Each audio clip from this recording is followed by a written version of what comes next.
All right, we'll give people a minute to come in, including our other guest we have today. I always think it's funny where it's like a show with millennials. Oh, we have Ben. There he is. How's it going, Robbie? Good, man. So I was gonna say it's funny, we bill ourselves as this like show with millennials, but Mhm. yet we always have tech glitches. And so it's like, do we really have expertise about what we're talking about? Yeah. But let's give people a minute to trickle in here. Uh I will say to start, welcome to Mortgages with Millennials. This is the voice of next gen homeownership. I'm Robbie Chrisman, your host. Kristen would be here, but we didn't have a sponsor this week, and Kristen said, "No sponsor, no face." So people like seeing Kristen on your show every Tuesday. Reach out to us for sponsorship. In lieu of her, I assembled the most beautiful gentleman panel I can find here of recent first-time homebuyers. We have Justin Hoffman and Ben Cottingham who'll be joining us today. Justin, how you doing? Where are you calling in from? Good. Calling in from my office here in Austin, Texas. You're in Austin? I'm in Austin. Yeah, I know. We had dinner last night. Oh, and what about you? Where are you calling in from? From my house in Reno. Yeah. We might ask you to unblur it so we can see the inside the house of a real live millennial. Okay. Give me a sec. Yeah, No, there's well, actually, you're going through a remodel. Are you sure you want to let the people in? you can all of these rooms are fine for right now, but there is some I'm not gonna lie, there's some snowboarding gear that has been pulled out of the closet because the first snow happened this weekend. So I starting saw That's that. awesome. season. I saw that. The hopefully the drug paraphernalia is it. No, I'm kidding. You want to pass this year? I know you broke your arm last year. Yeah, I'll have my last PT tomorrow actually, and they're gonna release me to the wild. So I'll still have to keep doing some exercises, but all cleared. So Very nice. big news. Yes, cool.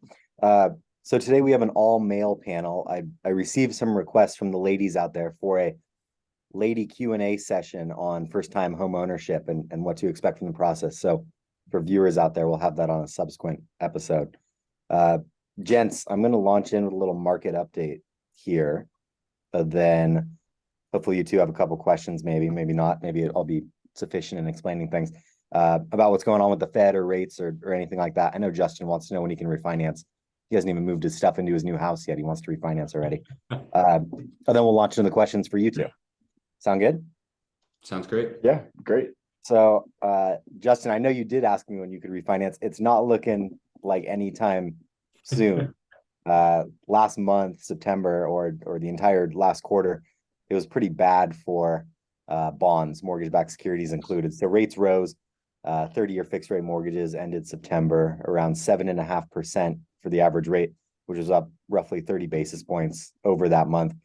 The 10-year US Treasury, which is used as a benchmark, currently sits around 4.7%, which is a far cry from 51 basis points that it sat at in August 2020, or even 1.5% when the Fed started its tightening regime about 18 months ago or so. Even this year, it closed at 3.31% on April 6th, so it's risen nearly 1.5 percentage points since April. And in September alone, it was up nearly 50 basis points. It was up 48 basis points over the course of the month. And speaking of far cries, unfortunately, we are far cry from when total single-family closed loan volume was over $3.5 trillion in 2020. Optimistic projections this year have that volume around $1.5 trillion. I think even that's a little optimistic. I think it's going to be closer to $1 trillion for the year. And the Fed is showing no signs of letting up or pivoting back toward an easy monetary policy, which means rates are unlikely to come down in the near term. The one silver lining there would be if the Fed gives more clear guidance on its future actions, we should see volatility decrease, maybe spreads decrease, and that could put some downward pressure on rates. But I wouldn't bank on them going down anytime here in the near future. And there's even talk now of a soft landing becoming less likely. It had looked like the Fed was navigating things so well. The employment picture is maintaining itself robustly. The economy is not going to crash. But now there's talk of what are the effects of the auto workers strike? There's higher energy prices, gas is back up, student loan payments are resuming. How are these things going to ripple through the economy? It certainly seems like there's going to be less discretionary consumer spending out there, which is tough. And that's not good for the Fed. Fortunately, they averted a little curveball that could have been thrown at them with the government shutdown. A lot of agencies that publish reports, the Bureau of Labor Statistics, things of that nature, they would have shut down. So the Fed would kind of be flying blind for making rate decisions, but they have at least a month and a half until the government potentially shuts down again. And so the talk now is markets are adjusting to these higher interest rates, and it's created this new reality for bond yields. People are wondering, how high can they go? Are we ready for 8% mortgage rates? What's going to happen? Over the last few months, or even the last year and a half, markets kept getting things wrong because they thought the Fed would be more dovish or lenient than the Fed has turned out to be. The Fed has taken this hard line, rates are higher for longer approach. And so investors have had to reverse course several times. It's looking like high rates are here to stay. What's on tap this week? The big news will be the September payrolls report on Friday. It's estimated the U.S. economy added 170,000 jobs. We have some other labor market figures, JOLTS job openings, which came out today, ADP employment tomorrow, Challenger job cuts on Thursday. But payrolls will be the big indicator of, is the Fed's monetary policy loosening up this robust labor market? So we will see. Gentlemen, anything that struck your ear there? Anything you got questions about? I think I'm just kind of curious, like who, obviously, you've got two young men, millennials here, but who else is buying right now, considering how tough it is to pay your mortgage with interest rates, climbing up over 7%. Who's buying right now? I assume you mean who's buying, like you, rather than what institutional investors buying. Yeah, exactly. I think people want to buy. There's a lot. I like my Uber driver yesterday in Austin when I was going to see you, talking about, I want to buy. When are rates going to come down? What's going on here? It's more so, I think people need to readjust their expectations of, do I need to put 20% down? No, there's FHA programs where you can put 3% down. There's still a lot of young people want to buy. We've seen some foreign interest drop off. It used to be that there was a lot of investment coming from China or Russia, those sorts of things. That's fallen by the wayside a little bit. But in general, that's why we launched this show, is because millennials are the ones that are renting, that want to buy. People that own homes currently, they're pretty locked into their low interest rates. They don't want to move. So unless you're having a family and you want to trade up a home, get a bigger home, that sort of thing, and expand, there's not a ton of demand there. And I should say very quickly, audience, for those of you that are here, questions, comments, ping it in the chat. If you think I'm wrong and there's a ton of demand out there, let me hear it. And we'll do our best to get to all your questions and comments. Robert already says the Fed policy is not that hard line. Yeah, real interest rates are still technically kind of negative, which is goosing the economic policy if and they do have room to go higher. And I think the Fed has said that. The Fed could continue to raise rates. There's at least one more rate hike priced in November. And then who knows after that. Ben, anything catch your ear? No, I mean, I think in our last conversation, I told you that I have an ARM. So I'm just kind of hanging on, looking for the next couple of years for when I can do a refinance as well. So I pay attention and listening on your bits every once in a while, but I know I'm here for a little while. So, but I am glad that they reverted the government shutdown, just for not only the mortgage reasons and other financial constraints it puts on the economy, but for the work that I do as well. So yeah. Overview. Cool. Did you, Ben, whenever you, I imagine you kind of got your mortgage going here, in the last few months or so. Whenever I talk to my mortgage loan officer, the first thing I asked him about, knowing that interest rates were going to be high, is what can we do about an ARM? And he told me that ARMs right now were less favorable than a standard 30-year fixed mortgage. Yeah, I had, so it's been about a year. So it was before things really, I mean, they were higher than they were at their base, right? But my loan officer went back and forth with me a couple times on it, and I was just pretty candid that I don't know if I'm going to stay in this area long term. I just wanted to get in the game. And so I think worst case scenario for me, quote unquote worst, is I have to sell before I'm ready to sell. But it just fit my time horizon there, and so I can make decisions around it. And it wasn't so short that it felt like I had the clock ticking immediately. Mhm. So I've got 8 years to make a decision. 7 now. Ben, you're stealing my first question here, which I'll get into it. And you said you wanted to get in the game, but and I sent you two some questions before we got on today. What was your guys' inspiration for buying a home in the first place? As Justin and I talked about last night a little bit. It's not necessarily a bad time to be a renter. So Ben, go ahead, you first, and then we'll go Justin. Yeah. Well, I took some cues from you, Mr. Chrisman, and did a bit of vagabonding during the pandemic, and looking at some different cities and bopping from place to place, kind of figuring out where I wanted to be. And when I finally decided where I wanted to spend the next couple of years, I had a really hard time pallating the rent prices that I would be paying. I had some money socked away, and coincidentally enough, with the student loan pause, that was where a lot of that money came from. And so I wanted to put that to good use, to where I wasn't just throwing that money out the door every month. And so that was a big impetus for me. And I was able to find something, fortunately, that was pretty comparable to what I was willing to pay rent wise, actually a little less than kind of what max was. And so it just made sense for me to jump in the pool. Justin?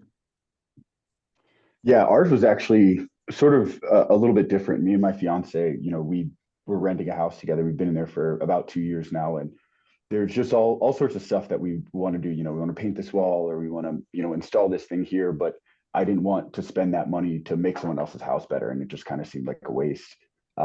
And we kind of just got to the point where we were just ready to have our own space, and stop lighting money on fire for rent. There you go. Well, I know both of you have outstanding student loans. Is the student loan repayment resumption like factoring into your financial decisions at all? Like, oh, I shouldn't have spent all this on a mortgage, or how you feel? I actually ended up refining my loans a couple years ago. So I never took the pause. I was lucky enough to kind of be in a good position, whenever the world went to crap after COVID. And I just figured I would take advantage of the opportunity just to keep paying through it and not having to drag out, reaching the end of paying off my loans. So it was kind of I am not super bothered by it, because it never really affected me. So I've been just sort of ignoring the whole thing. Mm-hmm. Yeah, very much the opposite sentiment on this side of the call. No, when I budgeted out for the mortgage and whatever I would have been paying for housing, whether I'd chosen to take out a mortgage or rent again, I was really conservative and made a very long, because I didn't know what the payment would look like coming back in, right? Like, they were still developing what the new payment plans were, what those rates would be. And I didn't know, because my income had changed quite a bit since the last time they had calculated what my loans would be, how much they would jump. So I just had a really big estimate. And so it'll definitely be a little tighter, but it was all within the plan that I made initially. So, but I definitely couldn't have gotten in this house with student loans continuing. Yeah, understood. So let's get into the mortgage side of things a little bit here. And once you two decided that you wanted to become homeowners, how did you choose the lender you wanted to work with? And then subsequently after that, what type of loan program or down payment? How did you decide to put down down payment, and what loan program you decided to choose? Why? Justin. So I can start. We talked about this a little bit. So I ended up going with, I work in public service at a university, and that university has a credit union, and there were a lot of benefits for me going through that credit union through my employer. They took some partial points off of my rate. Because I was an alumni, I got some points there as well, some partial points as well. And so that was really helpful for me. I ended up putting down the lowest amount that I could. The house that I got, Robbie, I don't even know, have you been through here yet? I don't think you have. But No. it was a fixer upper. And so I wanted some more cash on hand to put in some of those renovations when I moved in. So that's kind of how I went about that process. And this is funny, because Justin's about to say he also worked with the credit union. So maybe I should ask what could have been done to convince you to go out there. But Justin, go ahead.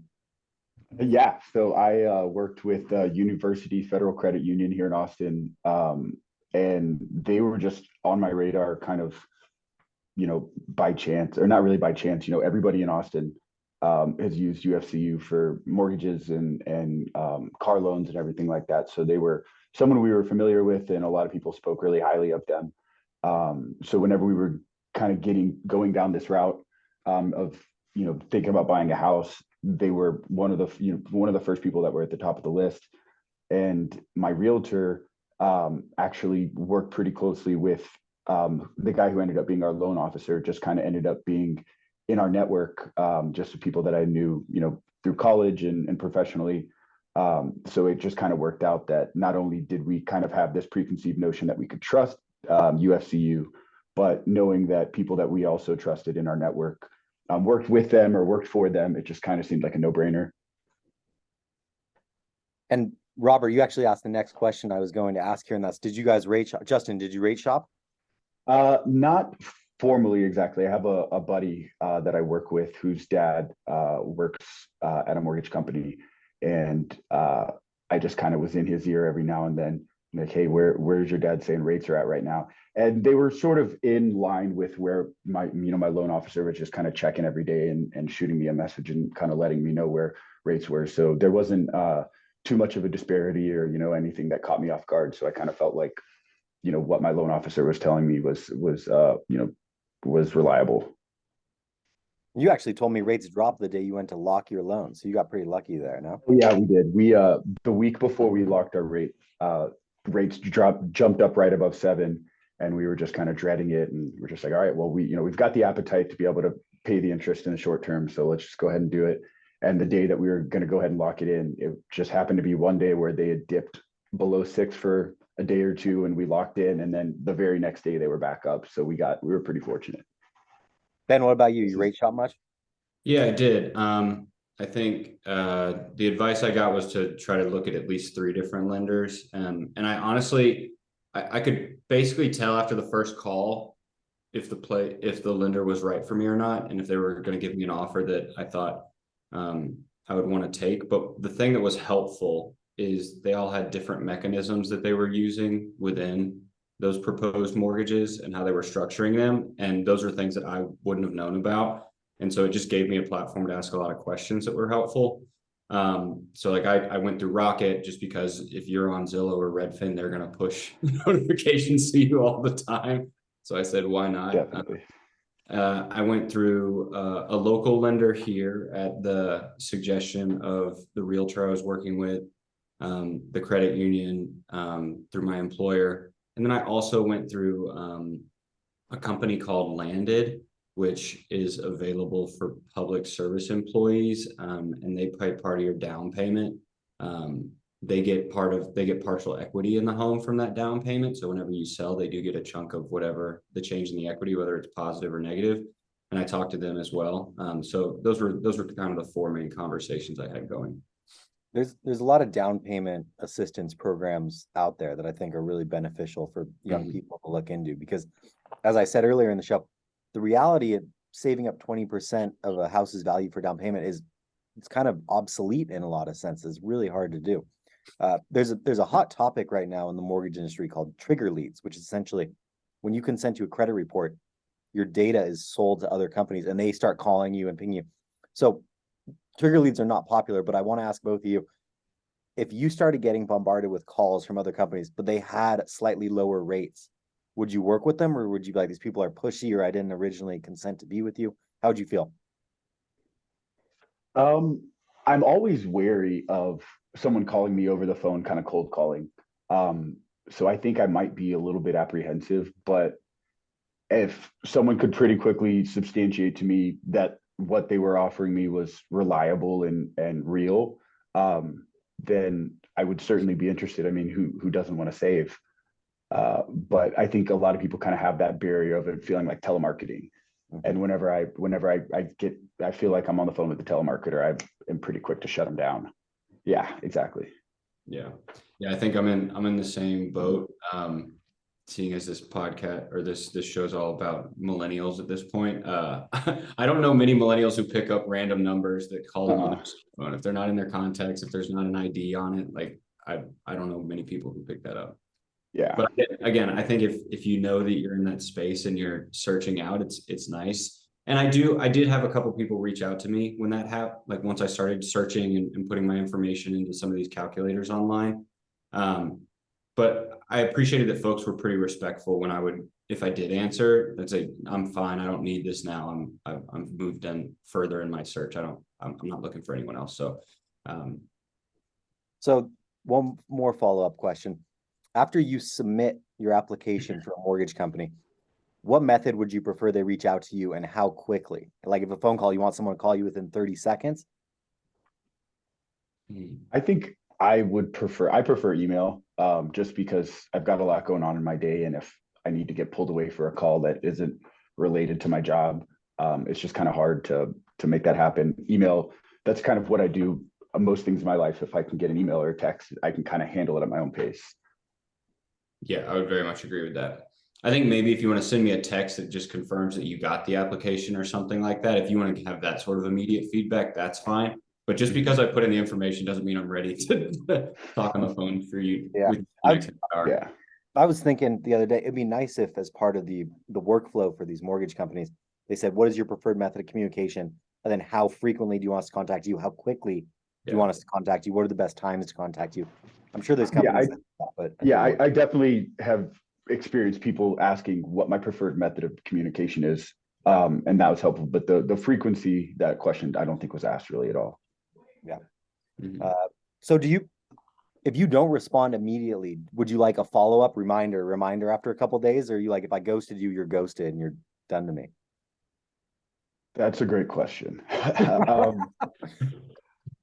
I don't know. Yeah. Cause I mean, if someone keeps bothering me, even if it's for a good reason, I'm probably a little bit turned off by it.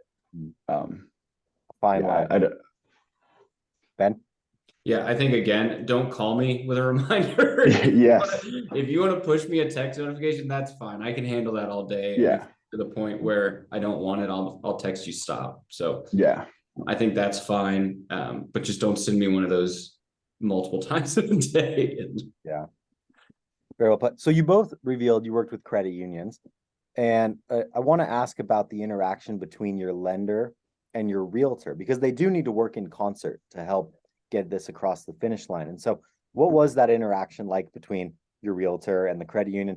And how do you feel like it could have been better, if at all? Oof. Love my lender, Jorge, shout out to him. But he was having, his wife was later in her pregnancy. And so the response times got longer and longer. he was a little distracted. Yeah, he was a little distracted. So before I knew that, I was very frustrated with him. I'm like, hey man, I need to close this because I'm flying out on the day we have to sign, get the docs where they need to be. Yeah.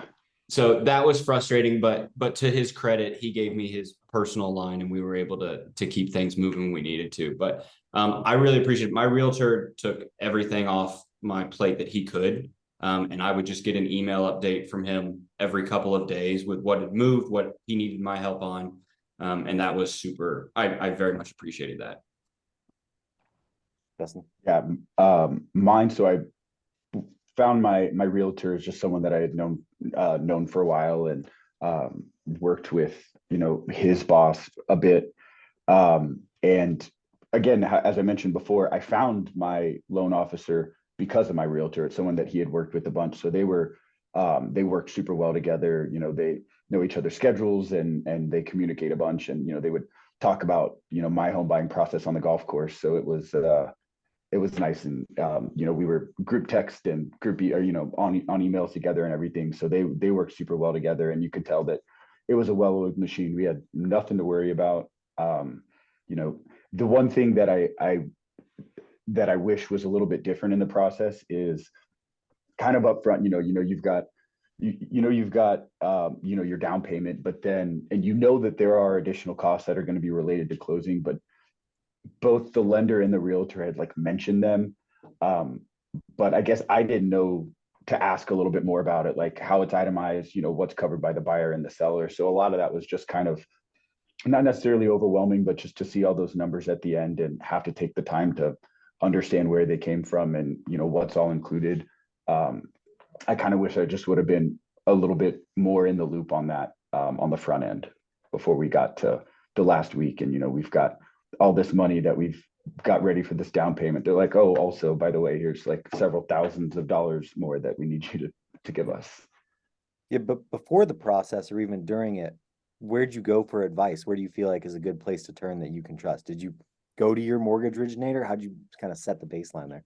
No, I think we just kind of, both me and my fiance had some assets aside that we just had kind of earmarked eventually for a down payment. And so really it was like, we have this money, what can we do with it? And so we were first trying to figure out, like, at the end of the day, what's the most that we feel like we have available to make the mortgage every month. And so we kind of just worked backwards that way, rather than trying to figure out how much we needed to have down. We felt like we had a decent number, a little bit more than most people probably would our age, flipping some stocks and bonds to make it happen. So we kind of worked backwards in that sense. Well, you're a financial guy, so that's the numbers, but how do you decide, hey, this is what to expect from the process, this is what I'm going to need? Really just a lot of other millennials, people my age that, I've had a lot of friends that have bought houses recently. It's kind of hard to like ask my parents because the home buying process for them decades ago and completely different. So, reaching out to friends and colleagues and people that have gone through it somewhat recently, especially people who are not so lucky to have locked their rate in at 3% 4 years ago. So, people that were sort of in the same boat. But also I wasn't above Googling and looking at Investopedia and NerdWallet and things like that. I work in the financial space, but mortgages are, I don't speak that language. So I was not too proud to reach out in every sort of way to kind of get myself educated. Yeah. Ben, where'd you go for advice? Yeah, I kicked tires for a long time and spoke to a bunch of different folks. I think family friends were probably the first bit of outreach that I did. Anyone who had been a mortgage lender or a real estate agent, just to kind of give me a sense of what the process would look like. I think one thing I want to go back to one of Justin's earlier points about kind of that full list of potential fees and the buyer and seller who's responsible for those. I think what would have really been helpful for me is I learned better from an actual example is if someone had sat me down with, even if it's a fully fake mortgage, I mean, it's probably a fake one, but just someone had set up the final documents and just walked me through, like, these are the kind of things that could land on here. That would have been really helpful for me because we did that at the end, but it was once I had it in front of me and they're like, here's your pen. Are you going to sign?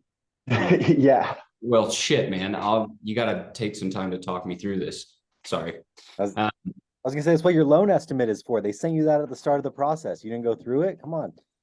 I think I went through it, but it didn't look the same. So that was the weird thing to me, was when I had the two docs next to each other, they weren't structured exactly the same, and some of the numbers had changed. And so I don't know if that's just me being a first time going through and not doing my due diligence the right way, but I need an itemized reconciliation of everything. Yeah, I'm with you. Well, go on. Sorry. Yeah, no, definitely started with friends and family. Again, not ashamed to go online and read blogs just to get like that basic information on what the process looked like, and talk to a lot of friends who had already bought properties. So similar process to Justin. Well, let's flip this around a little bit. And now that you've been through the process, what advice would you give first-time home buyers that are your friends reaching out like, hey, what do I expect, or what should I do? What are you saying to them? Ask every question, even if it feels like a dumb question. Like if you feel like it's going to be embarrassing that you don't know the answer to this question already, ask it anyways. I asked plenty of questions. I was like, God, I feel like an idiot for not knowing this. And my realtor was like, no, that's a fantastic question. People don't ever ask that. So if you feel like you don't understand something, chances are most people in your position don't understand it, and you should ask the question. Mm-hmm. Yeah, I think I completely agree with that. One thing that I didn't do that I wish I had done, is my loan officer or my mortgage officer, he was in another city than where I was at. So I never got to sit down and have a conversation. It was always over the phone. I should have asked for a Zoom setup where he could have screen shared things with me and we could have had those kind of conversations. Because it was super helpful to just grab coffee or something with my realtor and sit down and kind of bring documents and go through things like that. I feel more comfortable if I have a full understanding of what I'm doing, like I think most people do. And it just took more time for me in some of the situations, just because, again, like Justin, I don't live in this mortgage space. I don't think about this all the time, but for this 6 to 8 month period, I'm all about it and trying to figure out what's going on. And so having someone who'd actually take more time to sit down and let me ask all those questions, that would have been helpful. Yeah, Ben, are you continuing your mortgage education, or do you feel like the process is done and you're ready to compartmentalize it and put it in the past? It's definitely not done. I'm not looking at buying anything else right now. I'm more looking, it's given me a greater appreciation in real estate in general. For me right now, like I've mentioned a couple of times, I'm like fixing up this house and thinking about kind of how to do a flip if I wanted to, or things like that. And so, my interest in real estate is continued, but not necessarily mortgages per se at the moment. Justin?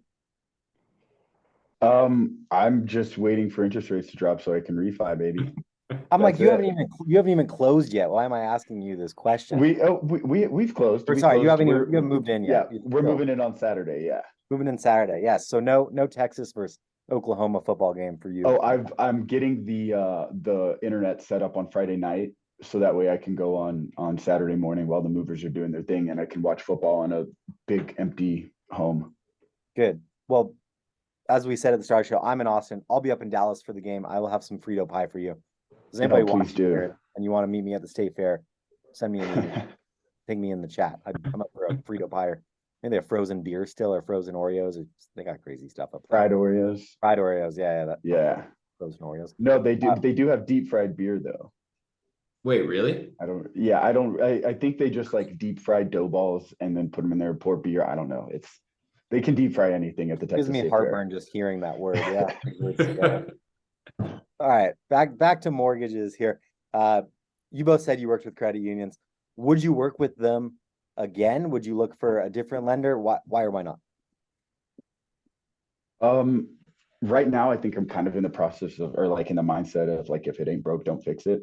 But if something better came across my plate, I would entertain it, but I don't think I would necessarily actively look for something unless, my information got out to a mortgage company and they, wanted to solicit, helping me out. But other than that, I'm not sure.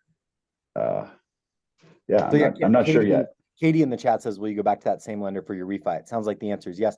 There are some companies out there, and this is called churn, where they will naturally reach out to you once they see that your rate has dropped below a certain percentage points lower than your original note rate. So if you're at 7% and rates drop below 6.25%, they'll start hitting you up. You want that? You're open to that? Yeah, absolutely. Cool. Yeah. Ben, same credit union, or Jorge spent too much time at his wife's bedside? Definitely not going to hold that against him. I think I would always be open to other options, and hearing from other places. I think one thing I didn't do is I didn't really reach out to any of the big banks around their mortgage lending branches, like a SoFi or Chase or Bank of America, something like that. And I know some folks feel pretty good about what they've been able to get through those places. So I think that would be a spot that I might look again. But honestly, because of the employer and alumni benefits that I got through the credit union, it would be really hard for someone to stack something up that would be competitive with what I ended up getting. And just I think I would sort of append what I said, and I think I would probably be an idiot, at least not to explore other options and kind of see what else is out there.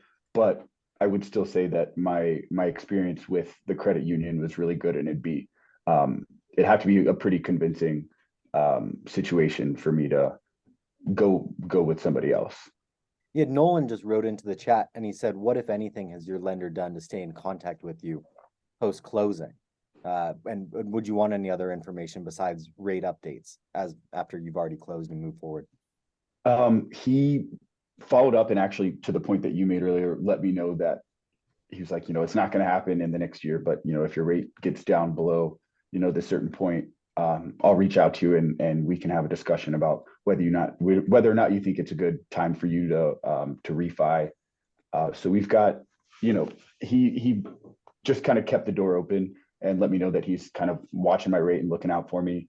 And then he just kind of sent me like a little information packet, just about like what to expect whenever, there's changes in property taxes and how they would handle that and kind of the timeline. So just some things to kind of keep me in the loop on how my payments are going to change and what I can expect from them whenever they need to contact me and what about and things like that. Nolan, I say take it to the next level and become like a Facebook stalker. And when you see that they have babies or something, send the email like, hey, thinking about upsizing your home. Like, I'm there for you. Remember me? Ben, when would you want to hear from your mortgage company? It's aside from rate changes. Yeah, I don't know what other information I would want from them. So I think this is where I'm ignorant, and what other information could they provide me besides changing in rates that would be useful? I mean, I got some generic Yeah. after I finished after I closed and everything. So I don't even know what I would potentially want additional info about beyond that. What I get from mine that I actually find really helpful is an update of what's going on in the neighborhood. And maybe your realtor could send you a similar thing. But from my mortgage company, they give me kind of an equity snapshot of what they think my home's value is, what my equity picture is, how that's evolving as I make payments, and then also what the activity is around me to provide kind of comps about, hey, are home prices going up? Are they stagnating? Are things staying on the market? And that gives me a good sense of if I am thinking about moving, selling, refinancing, what is going on. And maybe I should ask you two on a personal level here, what's going to make you move out of this house? Forget refinancing. What would make you move out of the house? What's the next life milestone? Or Justin, you're there for Eva. No, I think if I start a family and we grow out of it, that's probably what'll move us. Yeah. Yeah, at this point for me, it'd be a job change.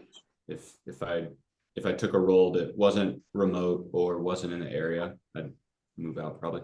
But you're going through the remodel. You're not into the fix and flip thing if you get a good price for well, I mean, yeah, I guess it'd be twofold. So I'd have to leave geographically for some reason or another. And then if I couldn't find someone to rent the place in a way that was financially viable for me, given what my mortgage payment is, then it would probably get sold at that point. Yeah, and we had a question from David in the chat. Did either of your loan, Justin, this wouldn't have happened to you yet. It might happen in a month or two. So Ben, did your loan get sold to a different servicer and you started getting different letterhead? If so, were you aware that that was going to happen? My student loan or no, your mortgage loan? Did the credit union still owns it? Yeah. Okay. Because when I originated my house, I went through a company that I had a relationship with, said, oh, I'll do you guys a favor by taking a little higher rate to go with you than I would elsewhere. They turned around a month later and sold it to Chase. And I started getting letters from Chase. And I was like, so much for this relationship business here. So maybe that would be a reason. Yeah, question to you, Robbie. Would you go through the same lender this time? No, they made their money off me once. They made their $10,000, $20,000, whatever it was. I'm on to rate shopping this next time, considering that after having this FOMO of all my friends have such low rates, I have a decent rate. It's a couple of percentage points lower than where we are today. But second it drops below that and I have refinance incentive, I'm rate shopping. I'm done with the relationship side of things. But the industry is about relationships for those watching this call. And it's very important to have a good one because you're going to win a lot of business that way. Karen or Karan writes into the chat that some things they could send you, drip campaigns, such as home maintenance tips, property tax exemptions, home improvement options, etc. I think those would be really valuable to get. And it's a nice way to stay in touch and build that relationship. Yeah. Yeah, absolutely. And I think to the point, you were talking about like, what do we want to know? And I think the real answer is like, none of us are actually all that sure what it is we need to know. So, I don't know how you figure that out, but drip campaigns, little things like that, home maintenance tips, those are all, I mean, I think those are good ways to to foster and maintain the relationship and keep them at the front of your mind. I know that like right now I find things like that super useful. That's what my whole social media feed has become, is home improvement stuff and mortgage things and all that. They've read my Google search history, and now they know what I'm doing and who I am. And even though I hate whenever I get targeted ads and like the content gets curated because I feel like someone's watching, I kind of appreciate it because I'm learning. What's worse than targeted ads is I hung out with you last night and you said you're running a marathon for your friend who has cancer. I started getting running advertisement products this morning on my feed. Some creepy They're stuff. listening, man. They're listening. All right. Always listening. Always listening. All right. Well, audience, I'm going to say, if you have any last questions, chime them in, because my last question to these two I'm going to ask, and they might not even have anything. And that is, you guys have any questions for someone who works in the industry like me? Are there things you feel confused about in terms of what drives rates or what's going on in general? Like what do you want to know? It's your time to ask. I guess mine is more just sort of like retrospective. And so I'm kind of curious how it works for other people. Like, what sort of things do people in our position, our age, our demographic regret about their home buying process, their mortgage buying process, or what do they feel like things that you see regularly that people feel like they got wrong? I'd be curious if I kind of fell into that boat at all. I guess feeling like there's a lower rate out there, or there's a different down payment program or product that they could have got where they missed out on saving money. If I only want to put 5 or 10% down, I get mortgage insurance, and it turns out I could have got the same coverage for way less with a different company. That's what I'm frustrated about if I was in that position. So kind of this financial FOMO is what I would say. Could I have gotten something better? So as a real estate professional, those that are on this call and listening, it's your job to lay out all these options. As millennials, I'm fine with you giving me 6 or 8 different options. Just lay them all out, put them side by side, so I can see what it's going to be, make it clear, and I can make a decision based on that. Ben? Yeah, I think mine was going to be around like the rate FOMO and kind of like, should I have done things differently than what I did? I think I took a pretty slow approach because I didn't have a hard timeline for when I needed to get into a place. And so that benefited me a lot. But I think I don't really have a question, but I want to reiterate something that you suggested would be helpful in terms of those drip campaigns, but knowing like the state of the neighborhood and what's going on that would be impactful for me is super helpful, because I'm kind of piecing that information together based on, I'm looking at the same real estate apps that I used when I bought the house. Again, like you should follow your local news just to kind of know like what's being built in the area, what's coming up, if there's like new policies and legislation around kind of how your community is going to develop. But I think that would be super helpful for an expert in the field to be pushing that information to me. I think making sure for people to lay out points scenarios where you can buy down the rate, or if you're working with a builder on a new build, are there 3, 2, 1 buy down? Are there certain programs where I can lower the rate? Rates are so important to people right now. Even if 1/8 of a percentage point is only $50 a month different, the rates are in people's heads from the media. Want to feel like they're getting the best deal for themselves. All right, we have one final question from the chat, and that's from Jason. And they say, are you friends with your loan officers on social media, or would you refer your loan officer to a friend? Justin, you first. Not friends with him on social media, but I definitely would refer I actually talked to him at the tailgate for the UT game this past weekend. He's also a UT alum, so chopped it up with him and just let him know how appreciative I was of everything that he did for us, and I would definitely recommend him to any friends that were looking. Yeah, I don't not friends on social media. He's got my personal line and I've got his. That's enough. Yeah. Yeah, I would definitely recommend the bank. I don't know if he takes on more loans or not, but he felt like he was a little swamped. So, but I definitely liked the institution that I went to. Yeah, sweet. Well, hopefully you get his baby a gift for that first birthday, because you know exactly. That's a good idea. I should do that because I know exactly what it is. Yeah. And I would love to hear from my loan officers. Hey, if you're looking at home improvements, here are some cash out options that we can offer, or HELOCs or second equity lines, lines of credit, this and that. That would be helpful, because I know people are pretty strapped right now, and credit card rates are much, much higher than mortgage interest rates. But yeah, I never even thought about that I never even thought about that. That's something that I'm starting to like work through right now on my own and figure out. And I would love it if I'm probably going to shoot Jorge a text and see what he can tell me about it right now. But I've been doing the blog thing for the moment on it. So I was going to tell you too. That's why you two got me in your life, is to remind you of things like this.